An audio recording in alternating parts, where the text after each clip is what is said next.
ফ্লাইওভারের রাস্তা বদলে যাচ্ছে, সেমও থাকছে। কলকাতার সিন উঁচু থেকে সার্ভে করছি অনেক অনেক দিন। সেসব গল্প ভুলবো এবার। 1 2 3।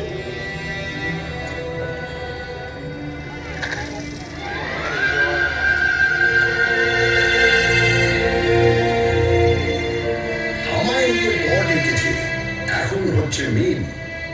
বয়স হলো 300 400 হাজার খানেক দিন।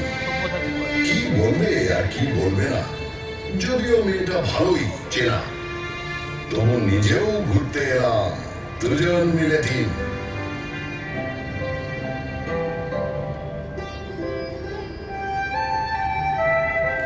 আপনারা এখন যেখানে বসে আছেন, এক সময় সেখানে এ ঘোরাফেরা করতো।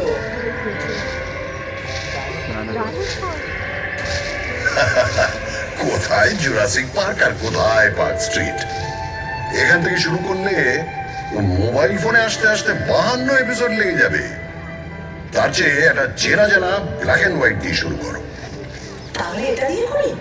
একটা গাড়ি সা করে বেরিয়ে এলো 38-2 এলগিন রোডের বাড়ি থেকে 1941 সালের 16 জানুয়ারি যাচ্ছে, এবং সোজা ঢুকে পড়ল বাঙালি রাস্তার ভিতর। না না না না না, নেতাজি সুভাষচন্দ্র বসু তার আগেই কলকাতার আত্মায় ছিলেন। উনি তো 1930-এ কলকাতার মেয়র হয়েছিলেন।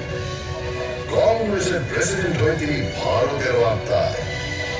তবে ব্রিটিশদের চোখে এক মন ধুলো দিয়ে ওই মহানিষ্ক্রম 3-4 রকম ছদ্মবেশ, একেবারে থ্রিলার। তার উপরে আক্ষরিক অর্থেই তিনি মৃত্যুহীন। এরকম সুপার হিরো কলকাতা আর পাইনি।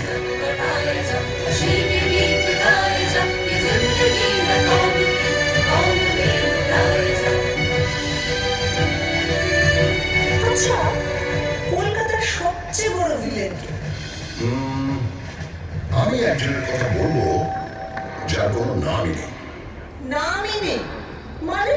1989 সালে 6 মাস ধরে রাত্রে রাস্তায় শুয়ে থাকা 13 জন গৃহহীন মানুষকে পাথর দিয়ে খুন করে কেউ একজন। মিডিয়া তার নাম দেয় স্টোন ম্যান। এত মর্গের জিনিস দিয়ে ইতিহাস শুরু হবে? আমার মনে হয় সেরা ভিলেন হলেন অমিতাভ বচ্চন। অমিতাভ বচ্চন? কেন? বারে তিনি কলকাতায় চাকরি করলেন, নাটক করলেন, আর সিনেমাটা কিনা মুম্বাই থেকে করতে হলো। কি হতো বাংলা সিনেমা নায়ক হলে? সে তো ক্লিফ রিচার্ডও ছোটবেলায় কলকাতায় ছিলেন, মানে হাওড়ায়। কিন্তু সে তো একই হলো, অত বড় একটা গায়ক এখানে দাঁড়িয়ে হয়তো সুমন চ্যাটার্জির মতো জীবন রুটিন শুরু করে দিবে।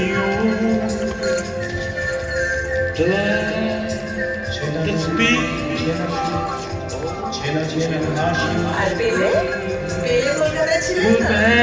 কিংবা লিওনেল মেসি? হ্যাঁ, ফুটবল নিয়ে একই ভাবে করে দিলাম।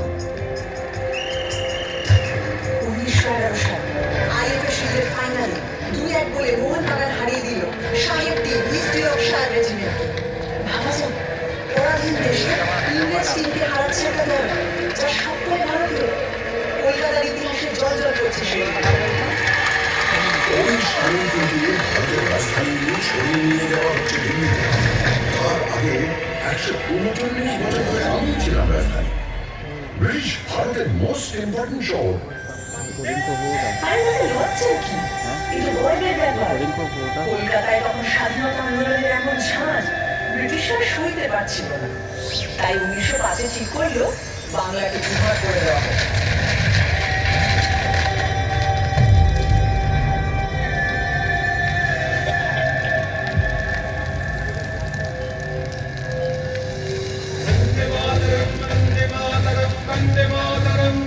লর্ড কার্জন একটা চিঠিতে লিখছেন, কলকাতাকে সকল চক্রান্তের সিংহাসন থেকে সরাতেই হবে। আর সুরেন্দ্রনাথ ব্যানার্জির নেতৃত্বে এখানেই তো তৈরি হয়েছিল জাতীয়তাবাদী ইন্ডিয়ান অ্যাসোসিয়েশন। তারপরে এখানেই হয়েছিল অল ইন্ডিয়া ন্যাশনাল কনফারেন্স, আর সেই থেকেই তো কংগ্রেস। সাথে কি ব্রিটিশরা সুরেন্দ্রনাথকে বলতো সারেন্ডার নট? বঙ্গভঙ্গ তো করেই উঠতে পারলো না সারেন্ডার প্রতিবাদের জন্য। হ্যাঁ, বছর 6 পরে রেগে মেগে রাজধানীটাই বদলে দিল। এটাই তো প্রমাণিত হয় তুমি একটা সাংঘাতিক জাগ্রত শহর, প্রতিবাদের শহর। যাকে কিনা ব্যঙ্গ করে একদিন বলা হবে মিছিল নগরী, এমনকি মুমূর্ষ নগরী। আচ্ছা, মুশকিল হলো তোমাকে তো লোকে সিটি অফ জয়ও বলে। ব্রিটিশদের সময় তোমাকে বলা হতো the second city of British empire, মানে লন্ডনের পরেই। সে তো পয়সার জন্যে। এখান থেকে ব্রিটিশদের কি মুনাফা, রাজস্ব আদায়, পাট বিক্রি, কোটি কোটি টাকা। কি মুশকিল, কলকাতার নিন্দে করলে ক্ষেপে উঠবে, আর কলকাতার প্রশংসা করলে নিজে নিন্দে করতে শুরু করবে, মানে তর্ক লাগাও, তাই না? সে তর্কাতর্কি আমার রক্তে। ভারতে সেন্সরশিপের প্রথম আইন তৈরি হয়েছিল কেন জানো? 1872-এ গিরিশ ঘোষ যখন এই শহরেই তৈরি করলেন ন্যাশনাল থিয়েটার, প্রথম নাটকটাই হলো দীনবন্ধু মিত্রের নীল দর্পণ।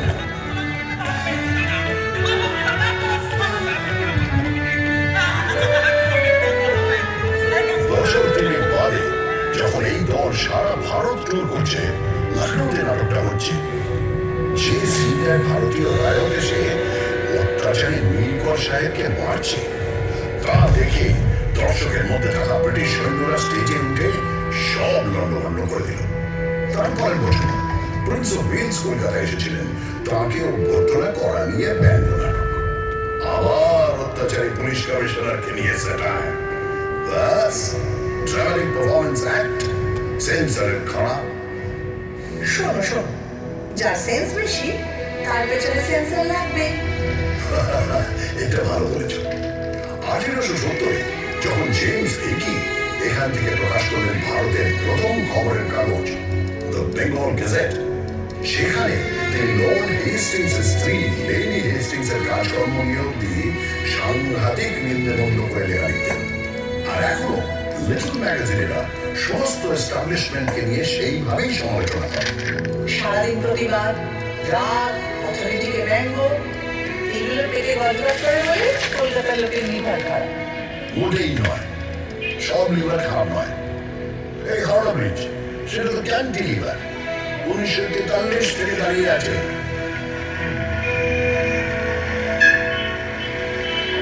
তা বটে, রোজ লাখ লাখ গাড়ি ঘোড়া মানুষ কত কিছুই যাচ্ছে, অথচ এতটুকু কষ্ট খায় না। এদিকে নাকি গোটা বেঁচে একটা স্ক্রু নেই। ওই জন্যই যাদের মাথা স্ক্রু ঢিলে তারা প্রায় হাওড়া ব্রিজের মাথায় চলে বসে। ওখান থেকে ভিউটা ইমাজিন করতে পারছো? আরে বাবা, আমি পারবো না। বছরের পর বছর ভিক্টোরিয়া মেমোরিয়ালের টনে জানা মেলে ঠাঁই দাঁড়িয়ে কলকাতার মানুষের প্রেম দেখেছি, খুনসুটি দেখেছি। এদিকে তাকালে academy of fine arts experimental painting, ওদিকে তাকালে রেস কোর্সে আর অন্যদিকে ক্লাবে ক্লাবে কোট প্যান্ট পরা কলকাতায় আমাদের ইংরেজি আনা। জিনিস আর নিউজ শেখাচ্ছ আমাকে, তোর নারী দক্ষতা চিনি, বুঝলে? চেনো না, ছোঁয়াচ লেগে তুমি আমারই মতো। কখনো হাওয়া দিলে বাই বাই করে ঘোরো, কখনো কাঁটের ব্যথায় ঘুরতেই ভুলে যাও। এই বাড়ি কখনো তাজমহলের টুকরি বলে ধুয়ো খায়, কখনো আবার জাপানিদের বোমা সবার ভয়ে তার সারা গায়ে গোবর লেপে দিয়ে ব্ল্যাক আউট করা হয়।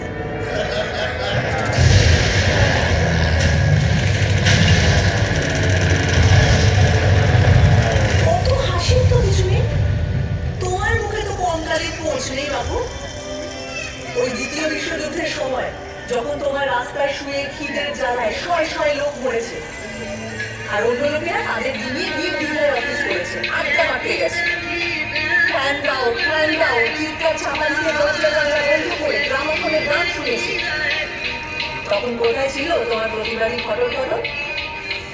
দেখো, যা করার অনেকটাই করা হয়নি, কিন্তু পাড়ায় পাড়ায় লঙ্গরখানা খোলা হয়েছিল, সে তো ঠিক। আর দুর্ভিক্ষটা সরকার, রাজনীতিবিদ, আমলাদেরও তৈরি। স্বয়ং উইনস্টন চার্চিল সে দায় রাখতে পারেন না অতগুলো লোকের মৃত্যু, যাদের সম্পর্কে তিনি বলেছিলেন, এমনি না খেতে পাওয়া বাঙালিরা আরেকটু না খেতে পেলে বিরাট ক্ষতি নেই। সেটাও মনে রেখো। এও মনে রেখো, বিজন ভট্টাচার্যের অসামান্য নবান্ন নাটক অভিনীত হয়েছিল এই দুর্ভিক্ষ নিয়ে, এই সময়। তা অবশ্য ঠিক। 1942-এ তৈরি হওয়া আইপিটি, ইন্ডিয়ান পিপলস থিয়েটার অ্যাসোসিয়েশন, ছিল বামপন্থী শিল্পীদের সংগঠন, যা থেকে কলকাতায় পদ্মমণি মুক্ত জন্ম হয়েছে তার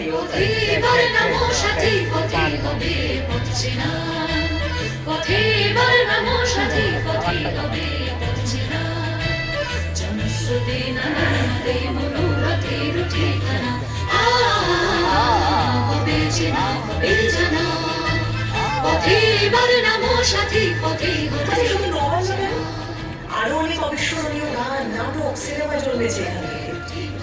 আইপিটির ঝলমলে হিরে উৎপল দত্ত, সুচিত্রা মিত্র, জ্যোতিরিন্দ্র মৈত্র, দেবব্রত বিশ্বাস, সলিল চৌধুরী, তৃপ্তি মিত্র, ঋত্বিক ঘটক এবং এরই ভাবশিষ্য মৃণাল সেন। শিল্পকে সমাজ বদলের অস্ত্র হিসাবে ব্যবহার করব, আর তা অতুলনীয় উৎকর্ষ আবেগ দিয়ে জাগিয়ে তুলবে হাজার হাজার মানুষকে। এই জাদু বিপ্লবের রথ বই বই করে চলেছিল অনেক দূর।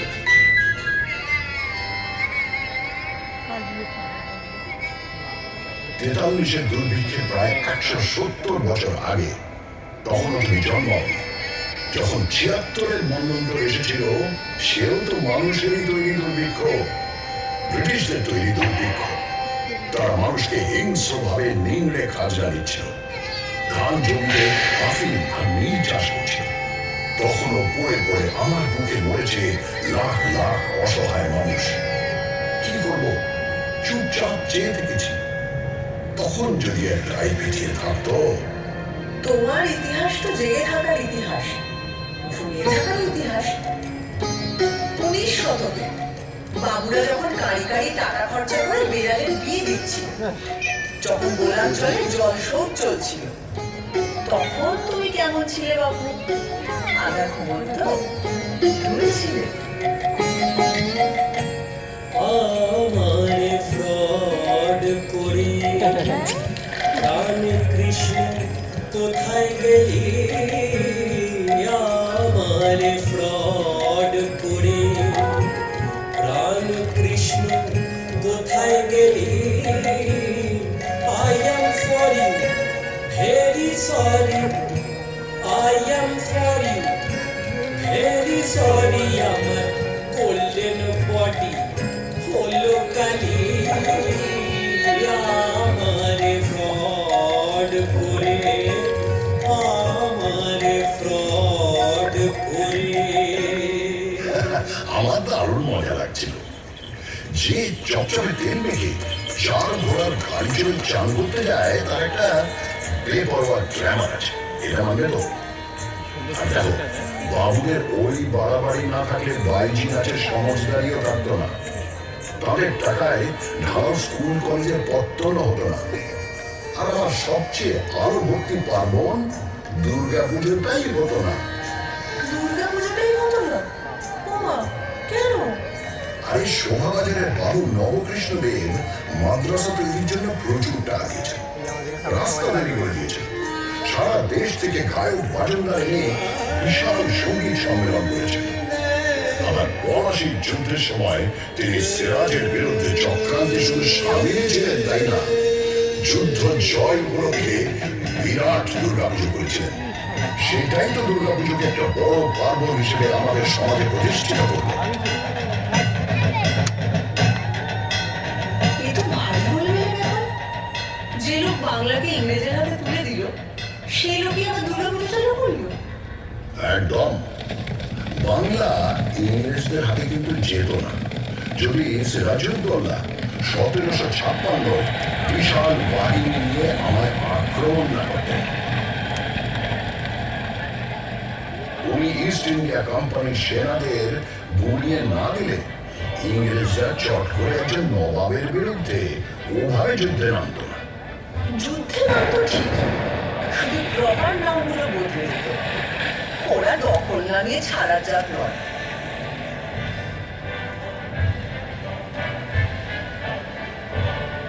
ওই যে ইস্ট ইন্ডিয়া কোম্পানির এজেন্ট জব চার্নক প্রচন্ড বৃষ্টি বাদলার মধ্যে নৌকো ভেড়ালেন ১৬৯০-এর ২৪শে আগস্ট।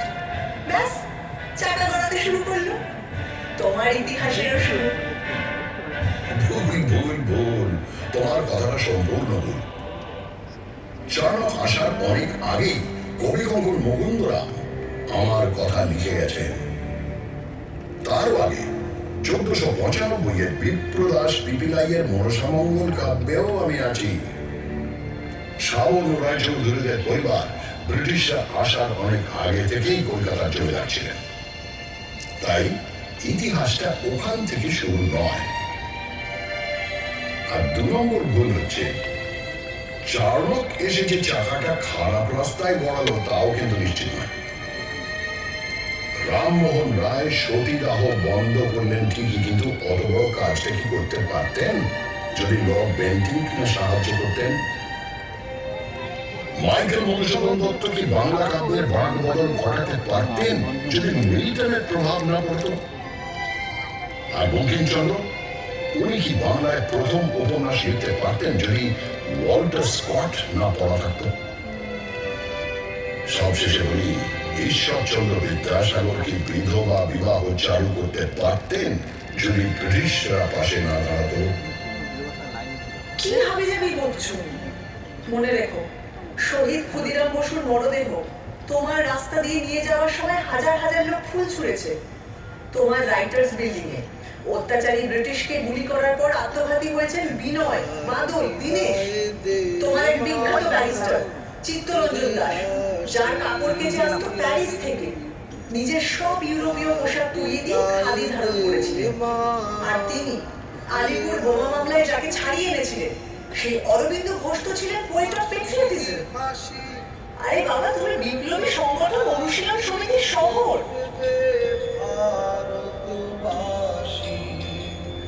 আমি হাসি হাসি করব ফাঁসি, দেখবে ভারতবাসী। একবার বিদায় দেওয়া ঘুরে আসি, একবার বিদায় দেওয়া ঘুরে আসি।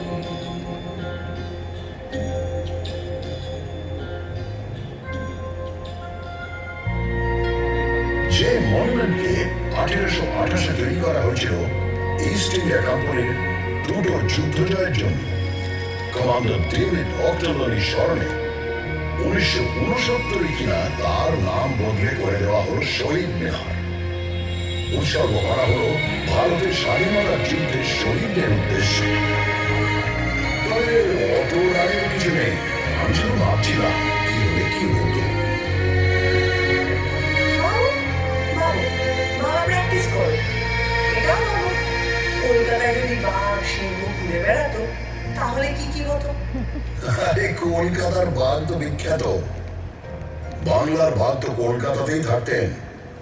1857 সালে হওয়া কলকাতা বিশ্ববিদ্যালয়কে বছর 50 পরে দায়িত্ব নিয়ে একেবারে নতুন রূপ দিয়েছিলেন এই বাঘ, আশুতোষ মুখোপাধ্যায়।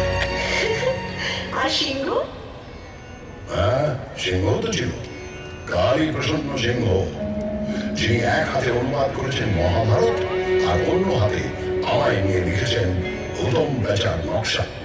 আচ্ছা, বাঘ সিংহ তো বুঝলাম, আর গন্ডার? হ্যাঁ, গন্ডার আছে। গন্ডার হচ্ছে তারা যাদের চামড়া ভেদ করে কলকাতার অবিশ্বাস্য মনীষীদের কথাগুলো ঢোকেইনি। রামমোহন রায় তাদের কাছে পাটকে খেয়েছেন, আর বিদ্যাসাগরকে নিয়ে তো ব্যঙ্গ করে গ্রামে বেঁধে ঘুরে ঘুরেও গিয়েছেন তার। এগুলো বরং প্রমাণ করে ওরা সময়ের চেয়ে কত এগিয়ে ছিলেন। বিবেকানন্দকে শুনতে হয়েছে তিনি নাকি সন্ন্যাসী নন, ম্লেচ্ছ দেশে যান, মাংস খান, অথচ তিনি শিকাগোয় গিয়ে ভারতের জয়ধ্বজা উড়িয়ে এলেন অসামান্য বক্তৃতায়।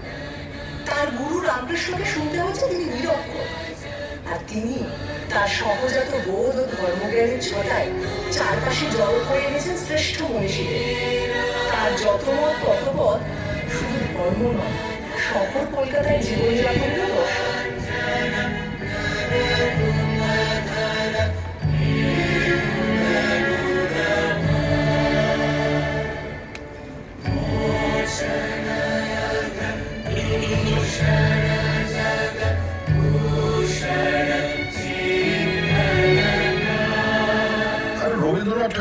অংশ নিতে হয়নি। তার লেখা সব নাকি আবছা। আর তিনি শান্তিনিকেতন স্থাপন করেছেন হাবিজাবি উদ্দেশ্য নিয়ে। কিন্তু তার নোবেল প্রাইজ এখনো আমার অহংকারের প্রথম পংক্তি।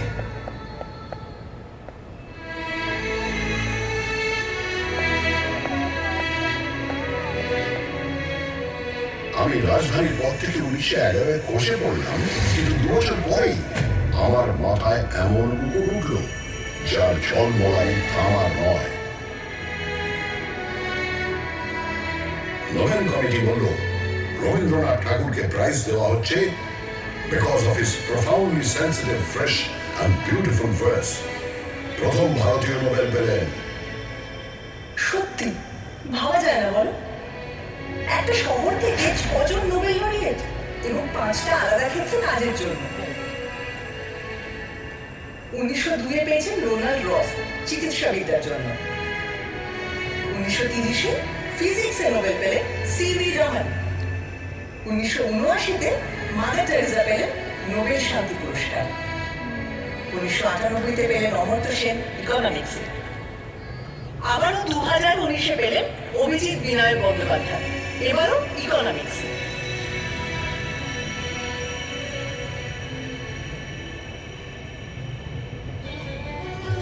আরে বাবা, নোবেল পাওয়াই তো আর শেষ কথা নয়। নোবেল পাননি তো কি হয়েছে? আমার আকাশে জ্বলজ্বল করছেন বিজ্ঞানী জগদীশ চন্দ্র বসু, যিনি উদ্ভিদ বিদ্যা থেকে রেডিও আবিষ্কার অব্দি ছড়িয়ে দিয়েছেন নিজের প্রতিভা। আচার্য প্রফুল্লচন্দ্র রায়, যিনি প্রথম অল ইউরোপীয় মানুষ যার সম্মানে ইংল্যান্ডের রয়্যাল কেমিক্যাল সোসাইটি তৈরি করেছে কেমিক্যাল ল্যান্ডমার্ক ফলক। তারপর বলি প্রফেসর সত্যেন্দ্রনাথ বসু, যিনি বোস আইনস্টাইন স্ট্যাটিস্টিক্সের পুরোধা, যার নামে বোসন কণা। এখানে শেষ নয়, আরো আছে শ্রী প্রশান্ত চন্দ্র মহলানবিশ, যিনি ভারতীয় স্ট্যাটিস্টিক্স চর্চার জনক, প্ল্যানিং কমিশনের অসামান্য কারিগর, যার জন্মদিন এখন ন্যাশনাল স্ট্যাটিস্টিক্স ডে। তাই তুমি থামো তো, এত বিজ্ঞানীদের মেলা বসে গেছে যেখানে, সেটা কিন্তু অবৈজ্ঞানিক যুগেরও আঁকড়া। 1857 সালে কলকাতা এলো মরা ফেরার হুজুগ। কেউ বলল এবছর যত লোক মারা গেছে তারা সবাই কালী পুজোর রাতে ফিরে আসবে। কেউ বলল না না না না, গত 10 বছরে যত লোক মারা গেছে তারা সবাই 15ই কার্তিক ফিরে আসবে। সারা শহরে হইচই পড়ে গেল। প্রচুর লোক অপেক্ষা করতে লাগলো তাদের মৃত আত্মীয়দের জন্য।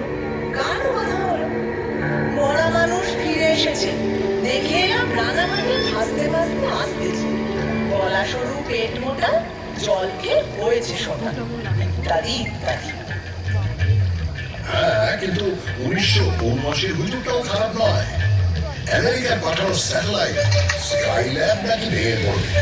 সবাই ভাবে আকাশের দিকে তাকিয়ে হাঁটে, কেউ কেউ হেলমেট পরে সারাদিন ঘুরত।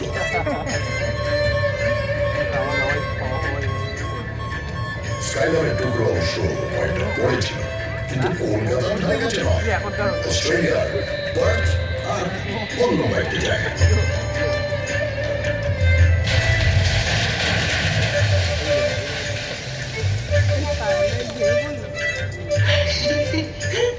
আমি বলি কি, সব সেরা হুজুগ হলো গণেশের দুধ খাওয়া। 1995 সালে এক দুপুরে হঠাৎ নাকি গণেশ দুধ খেতে লাগে। মন্দিরের গণেশ, ক্যালেন্ডারের গণেশ, ঘুলঘুলির গণেশ, কেউ বাদ নেই। পড়ি মরি করে সবাই দুধ নিয়ে ছুটতে লাগে। এমন মিরাকেল থেকে বাদ পড়ে গেলে পুণ্যের কোটায় কম পড়ে যাবে যে। তাদের গায়ে নিশ্চয়ই তিরুজিও অদৃশ্য খুশি পড়েছে। একটা 17 বছরের অ্যাংলো ইন্ডিয়ান ছেলে হিন্দু কলেজে ইংরেজি পড়াতে এসে তার ছাত্রদের শেখাচ্ছে তর্ক করো, যাচাই করো, যুক্তিবাদী হও, প্রথাকে চ্যালেঞ্জ করো। আর সেই ছাত্ররা, বলা ভালো শিষ্যরা, ইয়াং বেঙ্গল হয়ে তখন দিকে দিকে ছড়িয়ে পড়ছে, সমাজ বদলানোর চেষ্টা করছে। এও তো এখানেই হয়েছিল। তারা যেরকম গোড়া ব্রাহ্মণদের ঝাঁকুনি দিয়ে সমাজটাকে শোধরানোর চেষ্টা করত, সত্তরের দশকেও একদল ছেলেপুলে নকশাল আন্দোলনের মাধ্যমে সেরকমই একটা ধাক্কা দেওয়ার চেষ্টা করল। কিন্তু বুলেট আর বোমার প্রতিক্রিয়াও ভীষণ মারাত্মক। আর তখনকার রাজনীতিও ছিল অনেক ভোটার কথা। রাত্রি জুড়ে বোমা আর পুলিশের জীবের শব্দ। আর দিনের বেলা গঙ্গা জুড়ে উজ্জ্বল যুবকদের লাশ ভেসে যাওয়া দৃশ্য। তোমার গায়ে গরম রক্ত ছিটকে পড়েছে। আদর্শ প্রথা সব হারিয়ে গেছিল নতুন নতুন মুখোশের আড়ালে।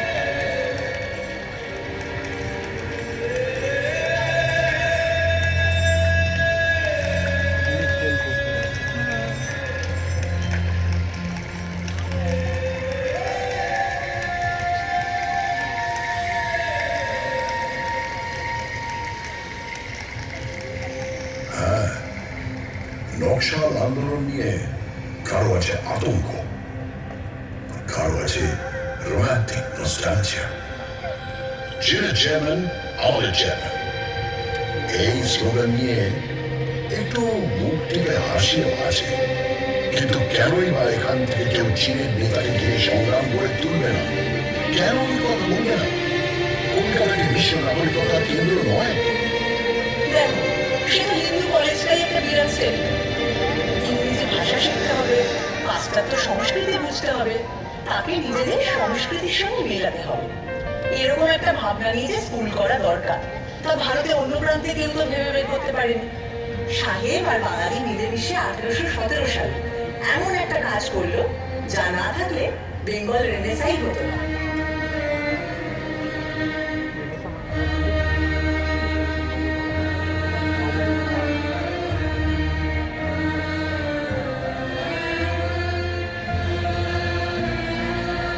রেনেসাঁর কথা ভাবে সত্যি দাগ লেগে যায়। শুধু ঠাকুর পরিবারের কথা বলতে গেলেই তো হারিয়ে পড়ব। এরা বোধ হয় এক একটা লোকের মধ্যে 10টা করে জিনিয়াস করে দিত। যেমন দ্বিজেন্দ্রনাথ ঠাকুর, তিনি সংস্কৃত থেকে বাংলায় মেঘদূত অনুবাদ করছেন, বাংলায় দর্শন তত্ত্বের বই লিখছেন, আবার বাংলা শর্ট হ্যান্ড উদ্ভাবন করছেন, এমনকি বাক্স বানানো নিয়েও বই লিখছেন। সত্যেন্দ্রনাথ ঠাকুর, তিনি শুধু প্রথম ভারতীয় আইসিএসই নন, ওই যুগে তাঁর বউকে বিলেত নিয়ে গেলেন। এবার বলি জ্যোতিরেন্দ্রনাথ ঠাকুরের কথা। তিনি একাধারে সুরকার, চিত্রকর, নাট্যকার, পরিচালক, এমনকি অভিনেতা। দেবেন্দ্রনাথ ঠাকুর, তিনি তো 3 ঘন্টায় গড়গড়িয়ে ডিকটেশন দিয়ে লিখে ফেললেন ব্রাহ্ম ধর্মের বই। গগনেন্দ্রনাথ অসামান্য চিত্রকর, কার্টুন আছেন, ছবিতে কিউবিস্ট ভাব আছেন।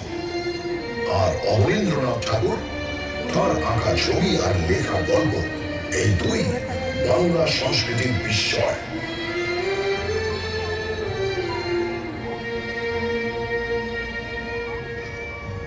কেন রায় পরিবার?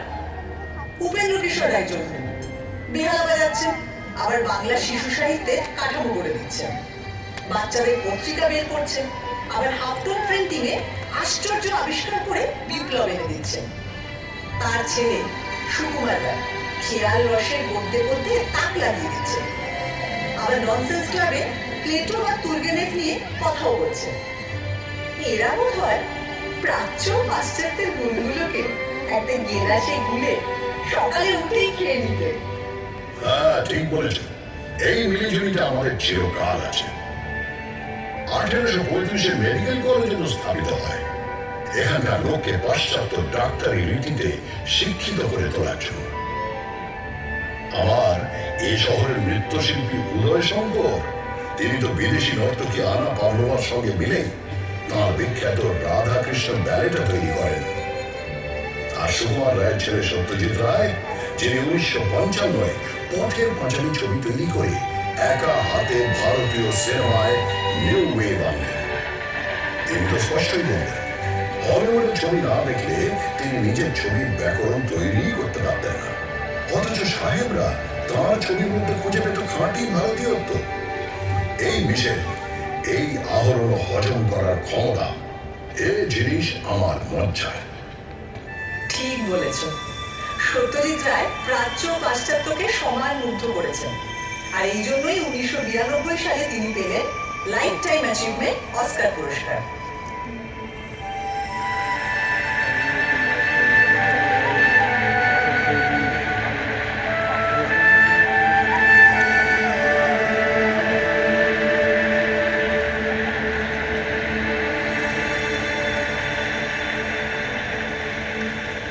হ্যাঁ, কিন্তু এটা ভুলো না, ওই বছরেই সত্যজিতের গোড়ার দিকের ছবি কেননা সুব্রত মিত্র তিনি পেলেন Eastman Kodak lifetime achievement for excellence in cinematography. অদ্ভুত, সুব্রত মিত্র পৃথিবীর এক সেরা ক্যামেরাম্যান, কিন্তু তার নামটা সেভাবে প্রচারই পেল না। এই আনসাং হিরোদের নিয়ে তোমার এই হইচইটা একটু বোঝাও তো, এটা আদিক্ষেতা না উদারতা? আমি না ঠিক আন্দাজ করতে পারি না। কারণ নামে প্রশংসা করলে কলকাতায় এরা তখনই আরেকটা নাম পকেট থেকে ফস করে বের করে বলে, উনি তো দর পেলেন না কিন্তু মহান ছিলেন। হ্যাঁ, বলবো নয় বা কেন? কলকাতার মানুষ যেমন জয়ীকে নিয়ে নাচানাচি করে, তেমনি তথাকথিত পরাজিতকেও তার মূল্য দিতে জানে। যিনি প্রাইজ পাননি, অখ্যাতি নিয়ে মারা গেছেন, তাকেও পুজো করতে জানে। কারণ সে বোঝে একজন স্রষ্টার মূল্য তিনি কতটা সোনা কুড়োলেন তা দিয়ে বিচার হয় না, কতটা সোনা বিলোলেন তা দিয়ে মাপতে হয়। তাই রবীন্দ্রনাথ যতদিন, জীবনানন্দ দাস ততদিন, সত্যজিৎ রায় যতদিন, ঋত্বিক ঘটক ততদিন, সৌম্য মিত্র যতদিন, মাধবী সরকার ততদিন, সুনীল গঙ্গোপাধ্যায় যতদিন, কমল কুমার মজুমদার ততদিন, পঙ্কজ রায়কে আমরা মাথায় তুলে রাখব, শুনতে ব্যানার্জিকেও, হেমন্ত মান্না সন্ধ্যাকেও সিংহাসন দেব, সুচিত্রা মিত্র, কণিকা বন্দ্যোপাধ্যায়কেও উদ্দেশ জানাবো, সঙ্গে নির্মলা মিশ্র, প্রতিমা বন্দ্যোপাধ্যায়কেও, নিখিল ব্যানার্জির সেতারে বোধ থাকবো। এগুলো হুজুগ নয়, এক্সট্রা সচেতনতা। আচ্ছা, এটা শুধু শিল্পের বেলায় জেগে ওঠে কেন বলতো?